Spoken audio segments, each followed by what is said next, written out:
नमस्कार मंडळी, श्री स्वामी समर्थ.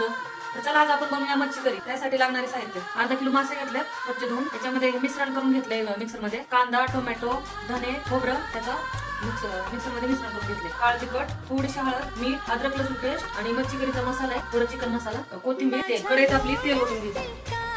आता अद्रक लसूण पेस्ट वाटण टाकून घ्यायचं. वाटण चांगलं भाजलं. आता काळ तिखट हळद टाकून घ्यायचं. मसाला टाकून घ्यायचा. त्याला तेल सुटून थोडं परतून द्यायचं. चांगलं भाजले. याला तेल सुटायला लागले.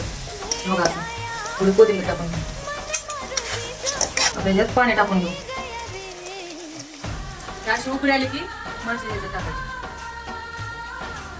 मासे टाकले तर असं मिक्स करून घ्यायचं आणि 2 मिनिटं फक्त गॅस चालू ठेवायचा. नंतर बंद करायचं.